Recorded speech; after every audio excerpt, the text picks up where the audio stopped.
Mahalaga ang mga storya ng buhay na bumuo sa 2021. Ang karamihan nga dito ay nag-viral pa online. Mga kwento ng inspirasyon mula sa mga lumagpas sa matitinding pagsubok, amazing transformations, mga di maipaliwanag na mga sitwasyon at ganap. Ito ang mga totoong kwento ng mga totoong tao na inyong sinundan. Ito ang Rated Kakaiba.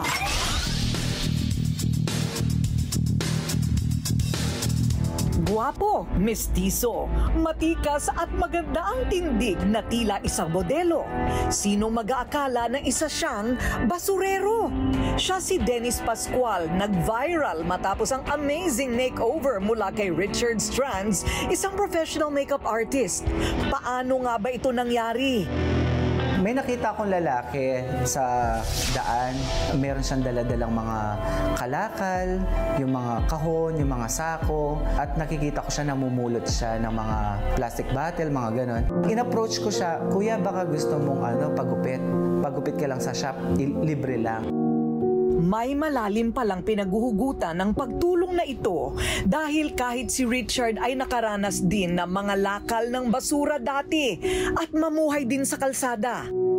Alam mo yung nakikita ko yung sarili ko sa kanya before dahil nga sa nanggaling ako doon na namamasura ako, nangangalakal ako. Sa tulong ni Richard, tila nagkaroon ng halaga. Ang dati ay patapon ng buhay ni Dennis. Tunay na hindi matutumbasan ng halaga ng samahan at pagkakaibigan na kung iisipin ay nabuo mula sa mga basura. Din ang nagpa-trending sa isang Pinay na nakilala natin na si Inday Runing, your basurera queen sa Amerika.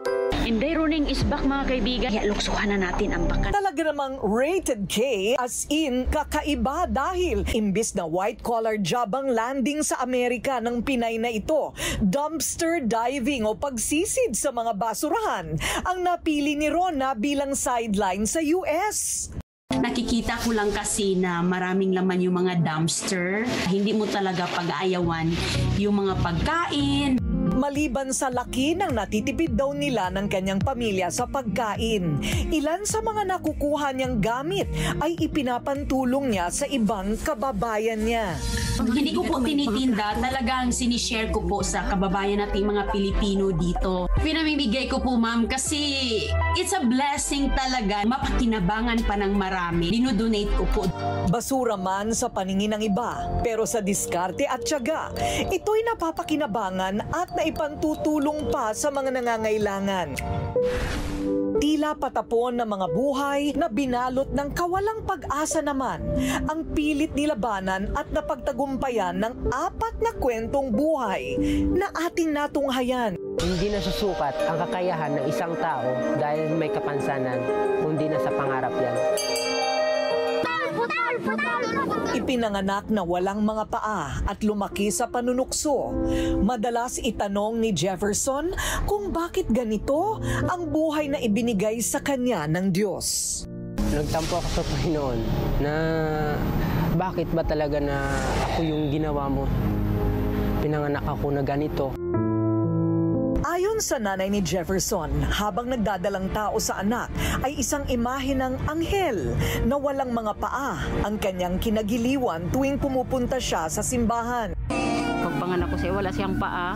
Hindi ko matanggap. Akala ko hindi siya mabubuhay. Ganito man ang kalagayan ni Jefferson, sinusuportahan siya ng kanyang pamilya at ito ang naging sandata niya upang mapagtagumpayan ang kanyang kapansanan. Ginawa niyang posible ang mga bagay na dahil sa kanyang kapansanan ay tila imposible, katulad ng skateboarding, swimming at pagta-tricycle. Gusto ko rin po na ibahagi po itong pag-skateboard sa ibang bata na nag-aaral po na hindi po yun hadlang yung kapansanan mo basta nag-aaral ka mabuti. Mula sa hamon na dala ng kapansanan, kawalang pag-asa dahil sa bisyo at masasamang gawain naman ang pilit na nilabanan ni Bernard at Rowena. Sa kalsada kasi ako parang happy ako eh. Parang masaya po ako doon na nakakamalaya po ako. Dahil sa kalupitang naranasan sa kanilang tahanan, mas pinili ni Bernard na tumira na lang sa lansangan, namamalimos at nagtitinda ng gulay. Dito rin siya napariwara at nalulong sa droga. Sa edad na 15 anyos, naranasan niyang makulong dahil sa pagnanakaw.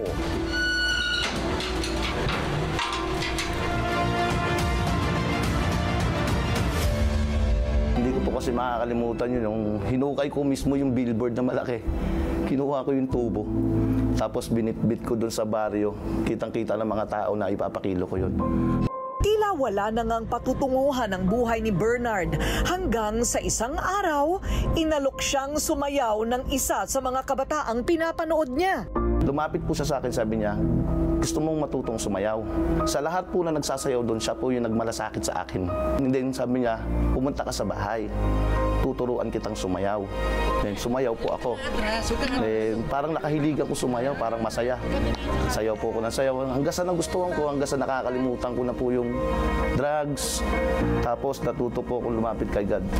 Natututo akong magdasal, natututo akong humarap sa tao na hindi ko kayang humarap sa tao. Dati kong hindi, away. Pag humarap ako, away. Yun po yung gusto ko. Ngayon po, humaharap ako sa tao bilang ako. Unti-unting natutunan niya ang pag-indak patungo sa isang mas maliwanag na bukas. Dahil rin sa pagsasayaw, natuklasan ni Bernard ang iba pang oportunidad na nagbigay daan upang makatulong din siya sa iba. Yun, namigay po ako ng bigas kahit alam ko medyo sabi ko sa asawa ko, may sobra tayong pera, itulong natin to sa iba. Kasi nangangailangan sila eh. Dahil sa tulong na kanyang natanggap, unti-unti siyang nakakawala sa kadiliman, patungo sa tamang daan. Naligaw rin ng landas si Rowena at naging makasalanan.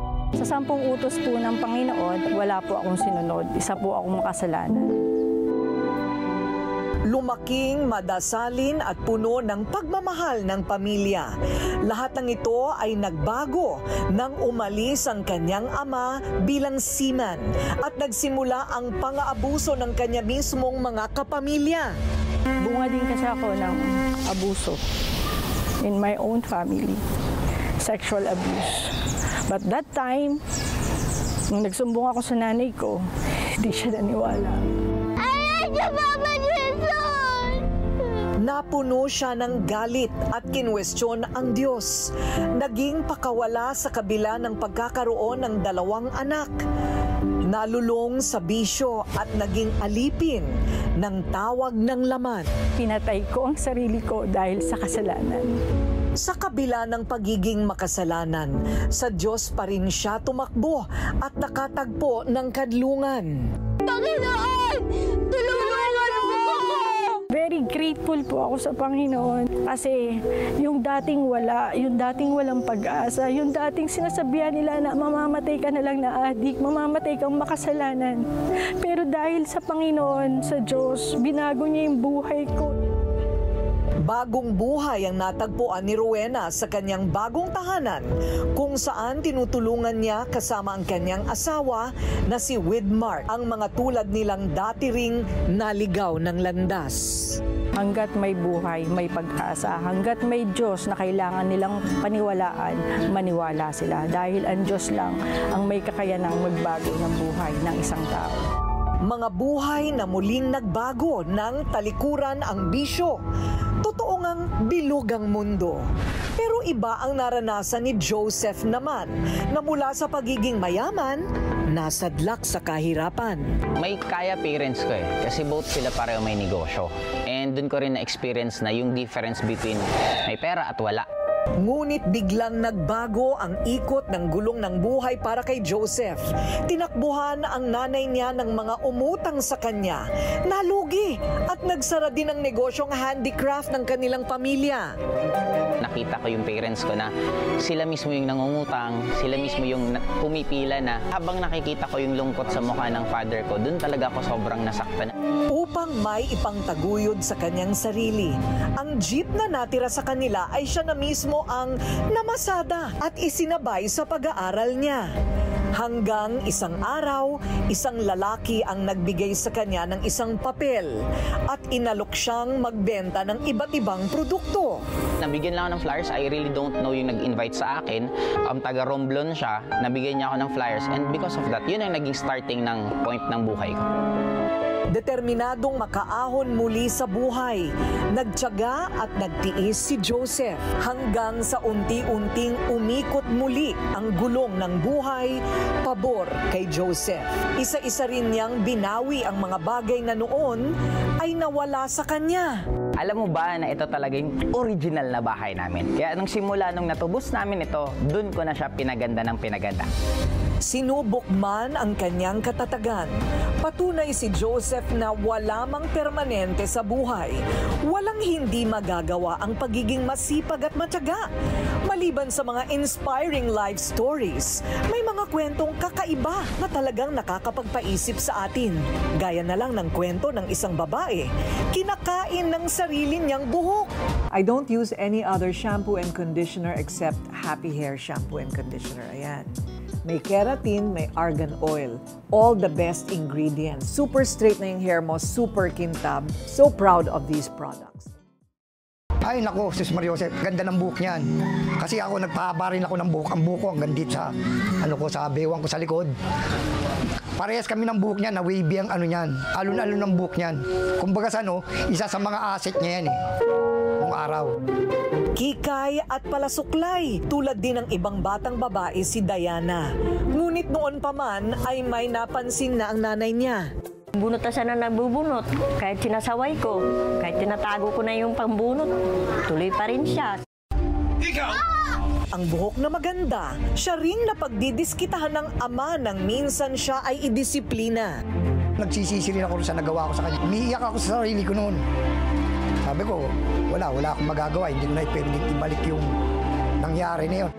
Ayon kay Diana, naisip niyang wala na rin namang silbing alagaan ng kanyang buhok hanggang sa hindi na niya namalayang manipis at uka-uka na ito dahil sa hindi niya mapigilan ang pagbubunot. Madalas siya nakikita ko nasa bibig niya yung kinuha niyang buhok. Ang ginagawa mo, baka mamaya magkasakit ka pa sa bitukan niya. Trichotillomania ang tawag sa kondisyong palagi ang pagbubunot ng buhok at kapag hindi ito naagapan, nauuwi ito sa trichopagia o pagkain ng mga binunot na buhok. Ito naman yung pamamaraan niya para sa ganoon sabihin na natin, nagtuloy yung compulsion. Kasi pag kumain ka naman ng buhok, natin yung satisfaction na parang sinabi niya, na-relieve na yung tension. Hindi lang ang dating ganda ng kanyang buhok ang nais manumbalik ni Diana. Higit dito ay ang pagpapahalaga at tiwala niya sa kanyang sarili na siya ring hiling ng kanyang pamilya at ng mga taong nagmamahal sa kanya. Kung mabalik lang yung confident ko sa sarili ko po. Maano lang, mabalik lang sa normal yung buhok ko. Mula sa isang hindi pangkaraniwang kondisyon, marami rin ang hindi makapaniwala sa kwento ng isang lalaking patay, ngunit muling nabuhay.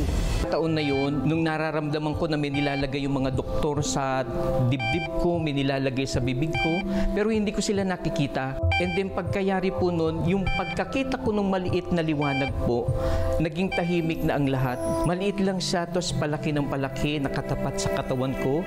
And iyon na po yung pagkakataon na nakita ko na yung sarili ko na ako ay nasa harap na ng mahal na Birheng Maria. Ito pala ang nakikita ni Albert habang nag-aagaw buhay siya ng masaksak. Hindi nagtagal, idineklarang patay na si Albert. Dadalhin na sana sa morgue ang katawan ni Albert nang nakita ng kanyang ina ang tila paggalaw ng kanyang kamay. Agad siyang ibinalik sa operating room kung saan isang himala ang nasaksihan mismo ng doktor na nag-oopera sa kanya. Umiyak yung doktora, sabi niya sa akin, habang inooperahan niya daw yung ugat ng puso ko, ay may nakita siyang crucifix, nagliliwanag. Para kay Albert, ito ay kumpirmasyon na hindi lang imahinasyon o hallucination ang pagpapakita sa kanya ng mahal na Birhen at ni Jesus. Taliwas daw ito sa opinyon ng Ate Florencia niya. Ang ate ko po kasi ay iba yung relihiyon niya, and simula nung siya ay nag-iba ng relihiyon, lagi namin pinagtatalunan yung pananampalataya. Nung marinig niya yung kwento ko na nakita ko si Mama Mary, ang unang sabi sa akin ng ate ko ay, mag-pray ka. Si Satan yon, dinideceive ka lang ni Satan. Nalagay muli sa peligro ang buhay ni Albert nang atakihin ng tila diablo ang kaka-opera pa lang na katawan niya. Makita ko yung rosary, parang kusang lumapit siya sa kamay ko. Doon ako nanalangin na Mama Mary, tulungan mo yung kapatid ko, pagalingin mo siya. Nang magising si Albert na nakatali sa kanyang kama, umungad sa kanya ang ate niyang may bagong pananampalataya at paniniwala.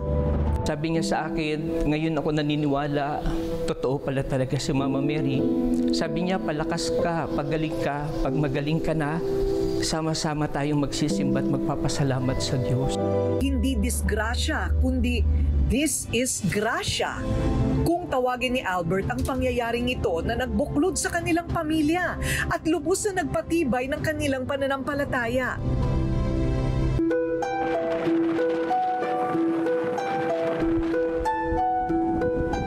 Nung araw po ay sa naman ninoon natin po, talagang yung punta na yan ay mayroong mga barko na dumadoong, no? Na kakaibang barko. Yung kakaibang barko ay gold. Hindi lang ganda ang nakakahalina sa isla ng Boracay. Ang isang punta dito ay nababalot din ng mapang-akit na misteryo at mga kwentong mahika at engkantado. Ang dami daw na tao na hindi daw maintindihan ng tatay ko yung salita ba nila. Totoo man o hindi ang alamat na ito, tila may kung ano-anong swerte rin sa nasabing keyhole na siyang nagbibigay katuparan sa mga kahilingan. Sobrang hirap talaga yung life namin noon. Daming mga utang. Minsan, kumakain na lang kami ng noodles. Kahit na anong trabaho namin, kahit anong kayod, kahit anong sideline, wala talaga. Tour guide noon si Geraldine.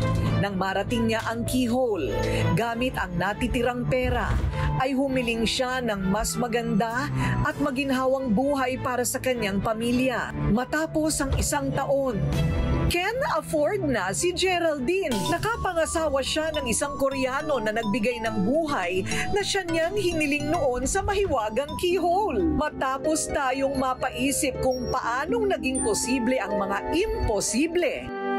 Mga kwentong nakakuha sa ating kiliti at labis nating kinatuwaan naman ang ating balikan. Hello Kitty naman kasi hindi mo nakikita yung sukatan ng pagkalalaki. Pag naka-Hello Kitty ka, tiyak na tiyak, lalaki ka. Kilalang kagawad at miyembro ng samahang takbong Kitty Lang. Talaga namang agaw pansin si Robert na hindi maipagkakailang paborito si Hello Kitty. Siya na pinaka-the best na lalaki para sa amin. Na kahit siya mahilig siya sa ganyang Hello Kitty, hindi niya pa rin pinapabayaan kami pamilya. Mula sa lalaking mahilig sa Hello Kitty, isang babae naman na mas trip ang mga sirang pyesa at grasa ang nakilala namin sa Pampanga. Ang hindi ko makakalimutan, palagi ako nabubuli sa school. Tinanong ko yung mga kaklase ko ngayon, bakit niyo ako binubuli? Sinasabi nila, kasi madumi ka. Kasi pumapasok ka sa school, madumi yung daliri mo. Kasi pumapasok ka sa school, may mansay ng grasa yung uniform mo. Nung una ay tutol ang pamilya sa planong pagmemekaniko ni Bunso. Ngunit pinatunayan ni Tantin na kaya niyang panindigan ang napiling karera matapos siyang mag-top sa klaseng siya ang nag-iisang babae. Gusto ko magkaroon ng malaking shop. Gusto ko yung mga kapwa ko mga mekaniko na kukunin ko sa shop, mga babae din. Kasi ayoko lang ng basta shop lang. Gusto ko meron kaming parang advocacy na, hoy, kaya namin yan. Panahon na nga upang basagin ang kaisipang mayroong panglalaki lang at pangbabae lang. Dapat hanggat wala kang taong natatapakan, go lang kung nasaan ang iyong kasiyahan. Mga tricycle na high-tech at hindi basta-basta ang ibinida sa atin ni Joben. Gusto ko mapasaya yung mga tao. Masaya na rin ako pag nakikita nila yung mga ginawa ko. Samantalang mga dambuhalang manok naman ang sa atin na ipinakilala ni Mang Esto. Kahit ano pang lockdown, basta may alaga kang jumbo, hindi ka magugutom. Heritage Chicken. Ito ang tawag sa mga higanting manok na alaga ni Mang Esto. Sipan ko pong ito backyard farming na mag-alaga ng sari-saring hayop tulad ng mga manok ng Leyto. Kahit anuman po dumating na sakuna, alimbawa pandemya, meron po tayong pagkukunan, pagsaporta sa ating kabuhayan. Kagaya ng kwento ni Mang Esto at ng kanyang mga jumbo chicken, kadalasan ang sagot sa ating mga problema nasa mismong bakuran lang natin. Kaka-inspire, kakapagtaka, kakaaliw. Talaga namang rated kakaibang inspirasyon at saya ang binigay sa atin ng mga kwentong ating natunghayan ng 2021.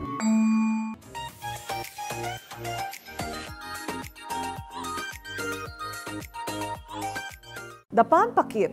Itong Pampakit, ang bago nating packaging is meron na siyang bintana.